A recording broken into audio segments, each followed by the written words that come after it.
So Biden's India policy has been predictable. What about his China policy? Well, not so much. He knows exactly what China is trying to do, replace the US as the leading world power. But on policy, he's blown hot and cold. This week, Joe Biden dispatched his Secretary of State to Beijing. The idea was to patch things up.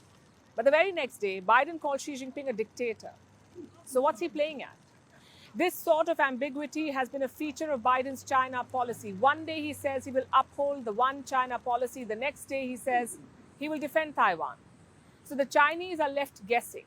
Now this ambiguity could signal two things. Either Biden is playing a strategic game of keeping China confused, or he's just gaffing a lot. Now it's a nightmare for America's partners and allies. I'll give you an example. The New Zealand Prime Minister says he disagrees with Biden's dictator remark. He's preparing to visit China soon. So naturally, he had to disagree.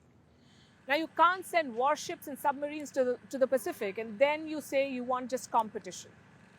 But that's exactly what Joe Biden is doing right now. On Tuesday, a US Coast Guard ship sailed through the Taiwan Strait. Washington called it routine. China called it public hype. My point is, Joe Biden needs to spell out his policy. Because in Beijing, there is no such ambiguity. They're very clear about what they want. There are new reports of a Chinese training facility in Cuba. Reports say talks are underway. Now, we don't know what kind of training will happen or how big this facility will be, but it raises an uncomfortable prospect for Washington, D.C., the prospect of Chinese soldiers on their doorstep. Cuba is just 160 kilometers from the U.S. It's the ideal place to spy on America. It's very close, and the government is anti-U.S. You would know Cuba is a communist country, so they have strong relations with the Chinese. Just 10 days ago, there was another report.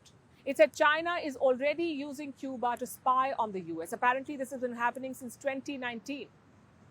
Antony Blinken raised this issue in Beijing. He says he conveyed his concern to China. Listen in.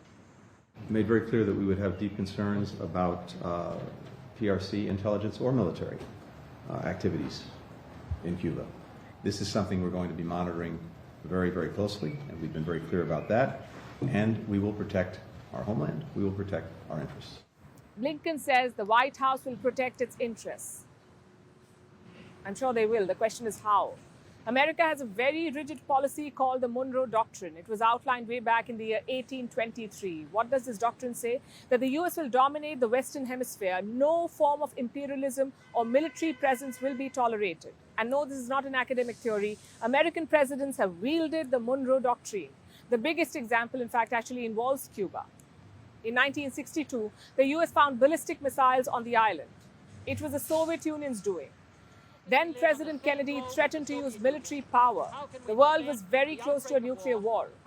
We call it the Cuban Missile Crisis. Eventually, a deal was struck. The Soviets removed missiles from Cuba. In return, the US removed missiles from Turkey.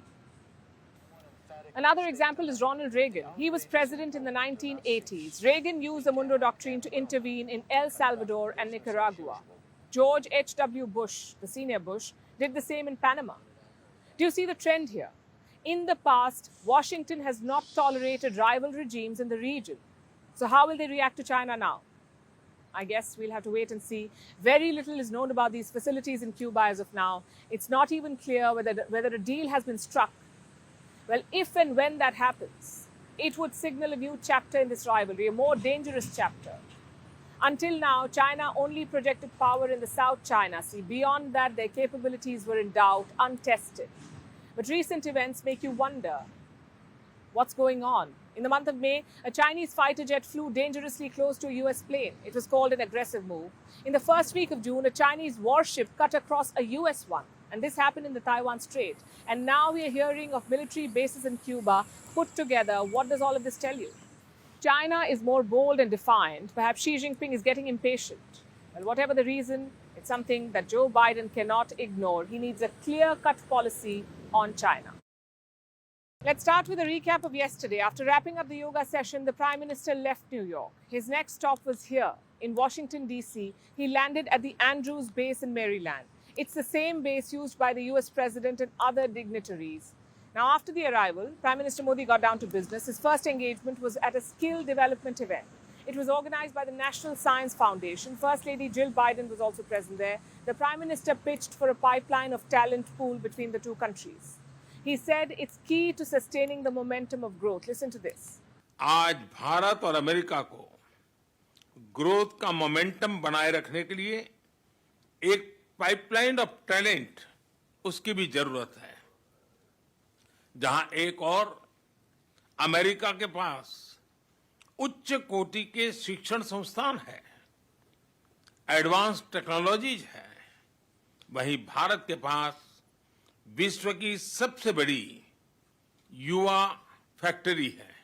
Now, skilling is a big part of India's vision. We have the largest youth population in the entire world, and we will continue to have it until 2030. So, India is primed for a demographic dividend. And the Prime Minister has talked about this before. He's also launched the Skill India mission. Around 10 million youth get training every year under this scheme in India. Let's come back to Washington, D.C. After the skill event, Modi had 3 important sit-downs. 2 of them were with titans of the chip industry, the CEOs of Micron and Applied Materials. We talked about India's chip ambitions yesterday. The entire world is looking to diversify the supply chain, and India has signed up for that. India wants to emerge as a chip power in the 21st century. And from the looks of it, the CEOs agree. Listen to this. And I really believe that the opportunity for India's growth in the semiconductor industry is now. This is India's time to drive incredible growth, and Applied is very, very much looking forward to working together with the Prime Minister and everyone in India. The third important sit-down was with Lawrence Culp. He is the CEO of General Electric. Does the name ring a bell? General Electric is the same company that is expected to sign a jet engine deal with India. It's probably the biggest deliverable of this trip. Only 4 countries have jet engine technology. If the US shares it with India, it could be a big deal. The Prime Minister appreciated GE's plans to manufacture in India. He also invited them to play a bigger role in Indian aviation. Nothing about the deal though. So meetings done. It was time for the main event of the day. Prime Minister Modi headed to the White House. He was welcomed by President Biden and First Lady Jill Biden. They spoke for a couple of minutes. They shared a joke or two perhaps, posed for pictures, and then disappeared into the White House. Now, this wasn't the ceremonial welcome. It was a private dinner between Biden and Modi. The 2 leaders also exchanged some gifts. We'll talk about that later. So that was day 1 in Washington, D.C., done and dusted. Now let's talk about day 2. A couple of hours back, the Prime Minister returned to the White House. We've been here this whole time, and this time it was a ceremonial welcome. Take a look at how that played out.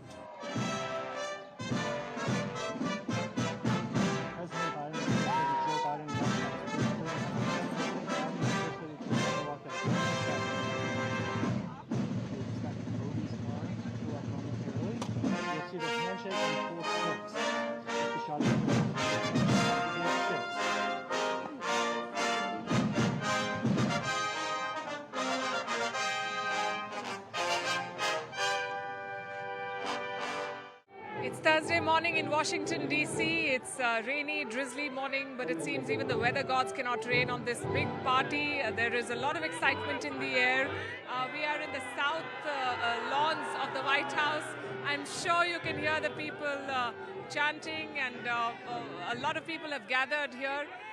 People from the Indian community who've come from across the United States of America to greet Prime Minister Modi, to witness his ceremonial welcome in the White House.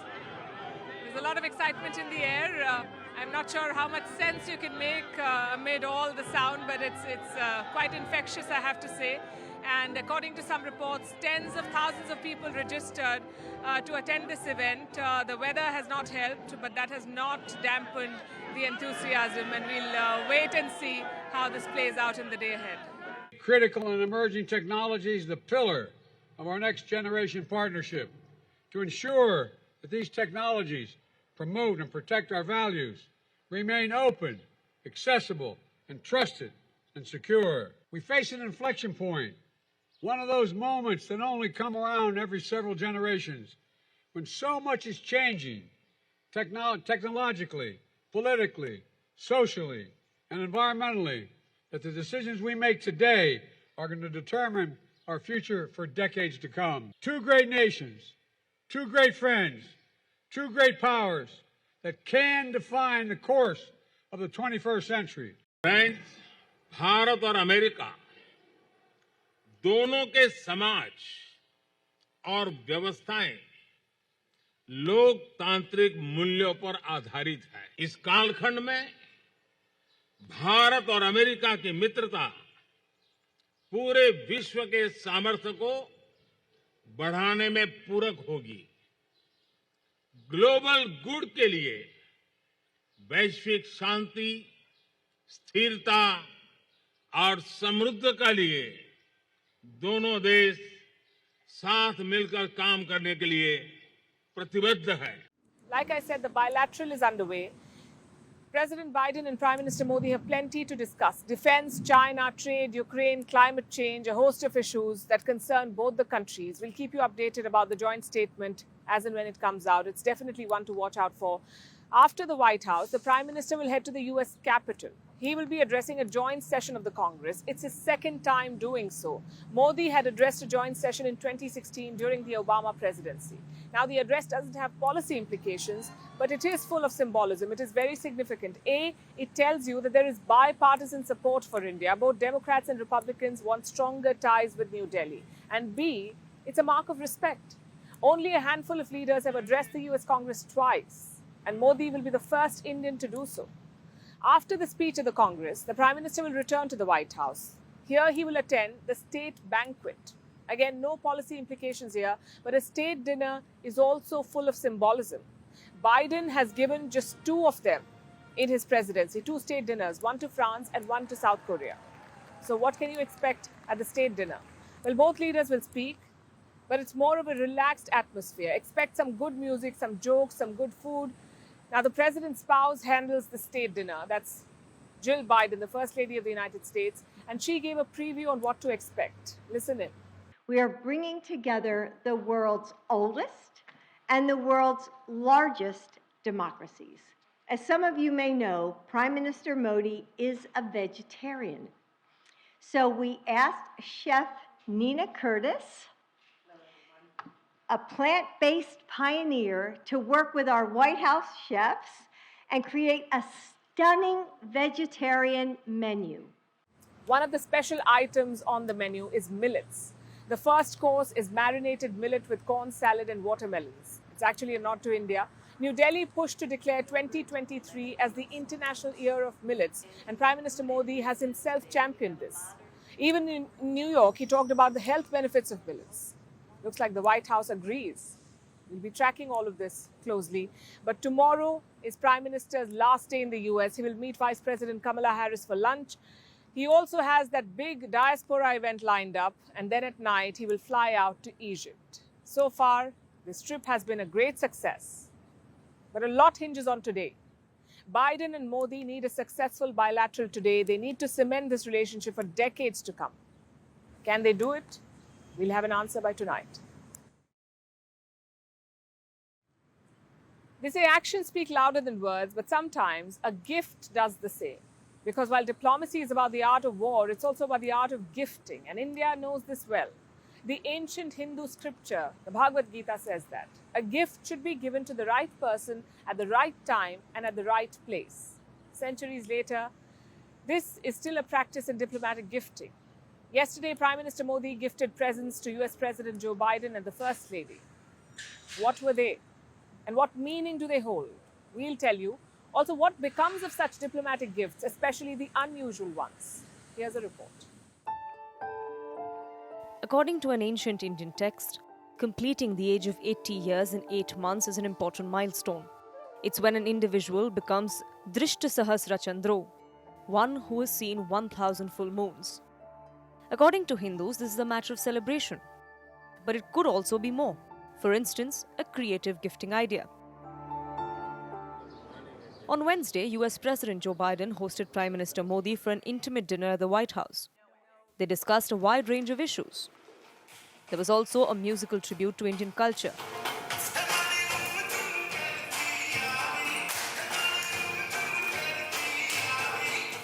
But something else stole the show. We're talking about the gifts that were exchanged between Prime Minister Modi and the Bidens, and each of these presents hold a deep meaning.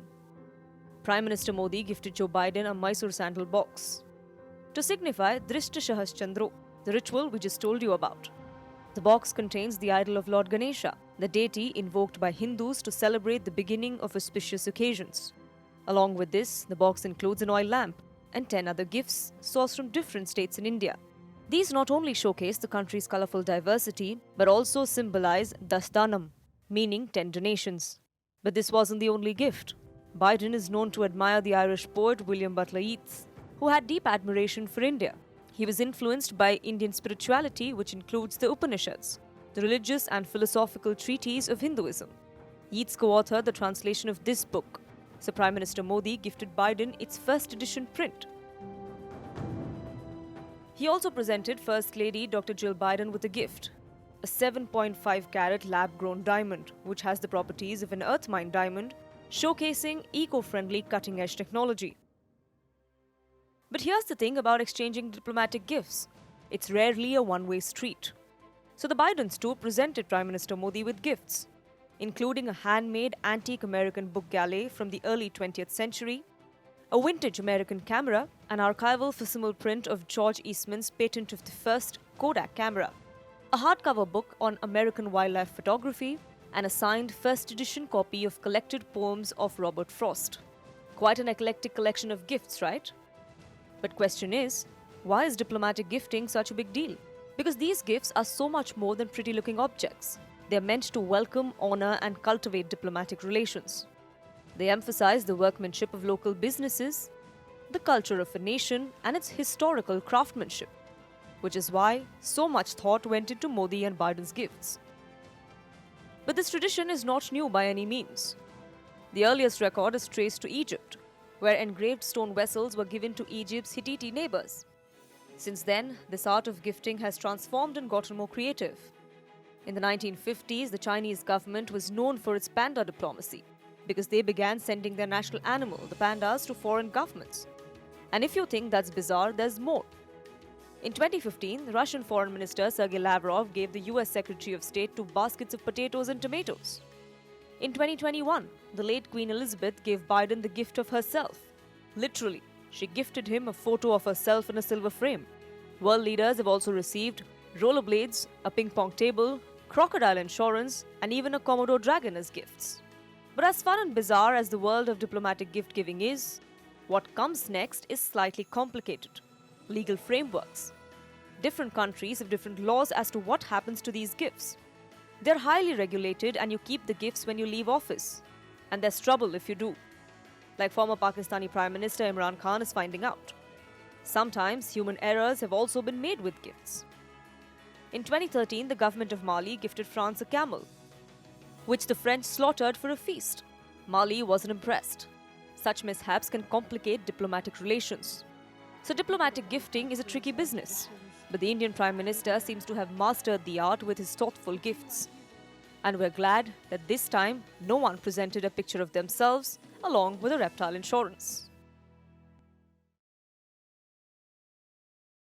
Talking about gifts, it looks like the US has one for India too. Reports say America will ease visa rules for skilled Indian workers, an announcement that could be made during Prime Minister Modi's visit. What does it mean? Well, basically, it will be easier for Indian workers to live and work in the United States. The visa in focus here rather, is the H-1B visa. The H-1B is a non-immigrant visa. It allows American companies to employ foreign workers in specialty occupations, the kind of jobs that require technical or theoretical expertise. That's where this visa applies. Now, it's a favorite of most tech companies, the likes of Infosys, Tata Consultancy Services, Amazon, Google. All of them use this visa, the H-1B visa, to hire thousands of workers, and most of them come from India. Now, the H-1B visa, you can imagine, is much sought after. Many call it the golden goose.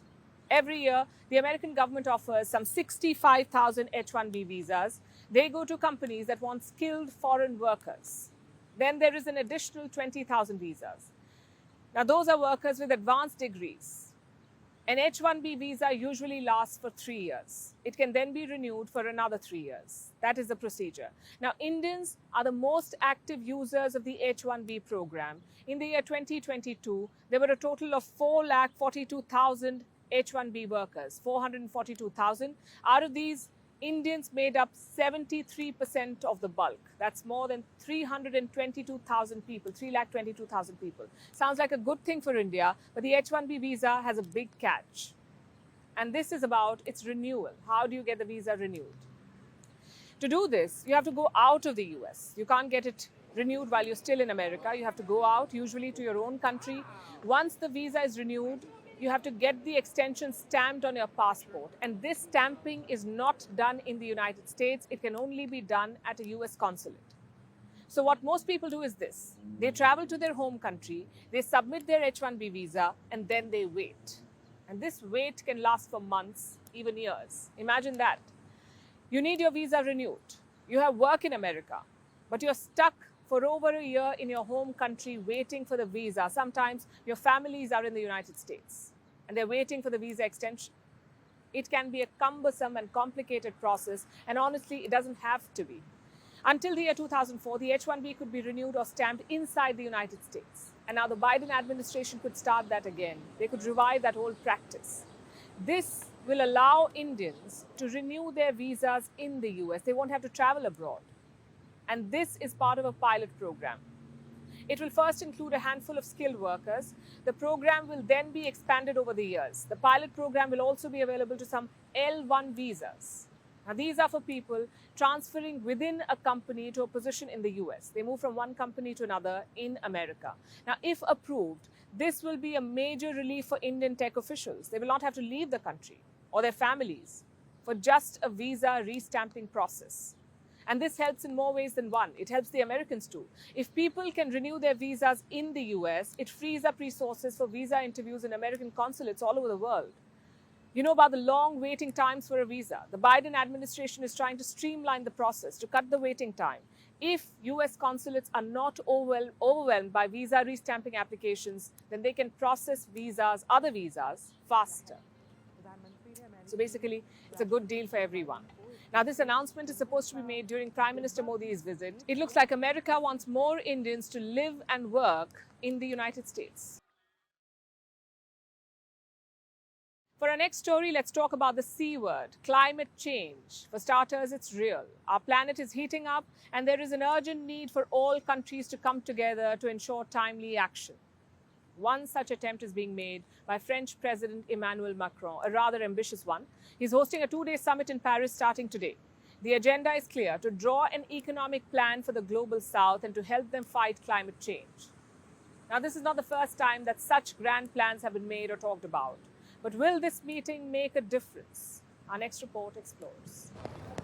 What comes to mind when you think of summits on climate change? The COP summit, perhaps? A yearly affair where leaders meet, make promises on paper, only to revisit them next year. Now France is adding another one to the list, a summit for new global financial pact. Sounds fancy and ambitious, right? Wait till you hear its aim. To build a new contract between the global north and south to address climate change. Quite a mouthful. Let's break this down. Paris is witnessing a two-day summit. French President Emmanuel Macron is co-hosting this with Barbados Prime Minister Mia Mottley. Around 50 heads of states and government are in attendance. These include US Treasury Secretary Janet Yellen and India's Finance Minister Nirmala Sitharaman. Additionally, climate change activists like Greta Thunberg, World Bank Chief Ajay Banga, and IMF's Kristalina Georgieva are expected to be there too. So what's on the agenda? Well, multiple things, like restructuring debt and reducing poverty in the global south. But the overarching theme is this: tackling climate change. French President Macron says the next 2 years are critical. If we miss the target, if we are not sufficiently ambitious and efficient, if we don't move our standards and portfolio, trust of our people will be lost. Which means that all the governments we can engage with you in that direction will be under pressure of their people. Broadly, the Paris summit plans to take off from where the COP27 ended last year. Remember the Loss and Damage Fund? It aims to help developing countries tackle climate change. Now Macron, along with the attendees, are brainstorming on how to finance this fund. The decisions made here, if any, aren't expected to be binding. And that's exactly the problem while dealing with climate change. You see, climate change is a global phenomenon. The crisis needs to be tackled urgently, and all countries have to come together for this. The COVID-19 pandemic, Ukraine war, and staggering inflation in some countries have only added to the troubles. The economic requirements to fight climate change are significant. As per a UN-backed report, the Global South needs investments worth $2 trillion annually by 2030 to tackle climate change. That's a massive sum. How much have the wealthy countries been able to match? Not even its own target of $100 billion. Wealthy nations like United States of America, Australia, France, Germany had pledged this sum. First in 2009 and then again in 2015 under the Paris Climate Agreement. But how much of this was achieved? As of 2020, just $83.3 billion, well short of their own moderate goal. Reportedly, the $100 billion target is also expected to be missed for 2021 and 2022. And this hasn't gone down well with countries like India. Developed countries have been promising to finance. They have never delivered on it. They will keep saying, every conference, they will tell developing countries, please raise your climate ambition. So they will raise climate ambition. West, forget about financial ambition. They will not even deliver on old financial promises. And very frankly, this has been a very, very tough and very frustrating experience. So will the Paris summit be any different? Do not expect any big bang decisions. But a concrete action has the potential of separating it from other climate change summits. And more importantly, taking the first concrete step in fighting climate change. And finally, it's time for Vantage Shots, images that tell the story. Starting with France, an explosion ripped through the streets of Paris. At least 37 people have been injured. Some are in critical condition. Local authorities say that it was a gas explosion. Meanwhile, clashes broke out between Druze Arabs and Israeli riot police in the Golan Heights. And SpaceX launched another batch of its Starlink satellites. We'll show you the launch. Finally, what makes the 22nd of June significant? Taking you back in history. On this day in 1941, Germany began the invasion of the Soviet Union. This happened just 2 days after the two sides signed a non-aggression treaty. The cooperation benefited both sides for some time, but the peace did not last. And so, Operation Barbarossa was launched. We're leaving you with this. Thanks for watching. We'll see you tomorrow. And the Nazis and communists, and the world was plunged into war. The Nazi rule of force has begun. Machines are matched against machines.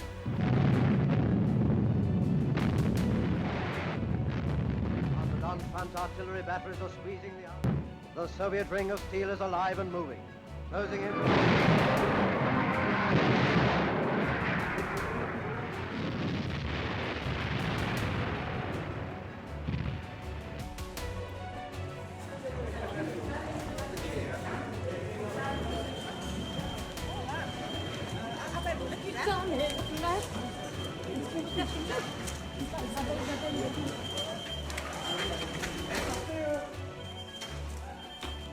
Il n'y a pas de capacité fixe, il y a...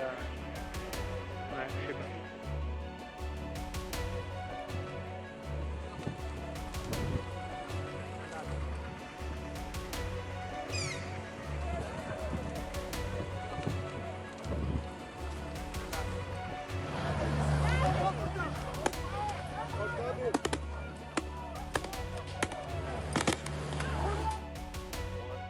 Ignition, engines full power, and liftoff. Go Falcon, go Starlink.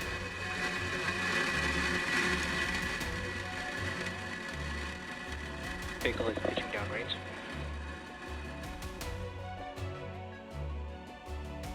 Stage 1 landing leg deploy.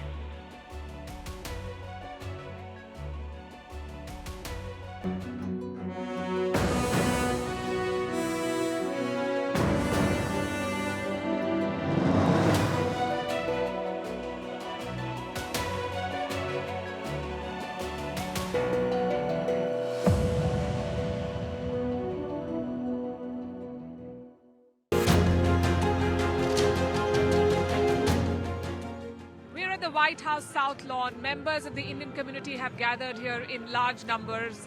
The vibe and symbolism are hard to miss, but this visit promises to deliver more than optics. This is being called Prime Minister Modi's most substantial visit. What did it achieve? What does it mean for the India-US relationship and the changing world order? Catch all the updates and analysis with me, Palki Sharma, only on Firstpost.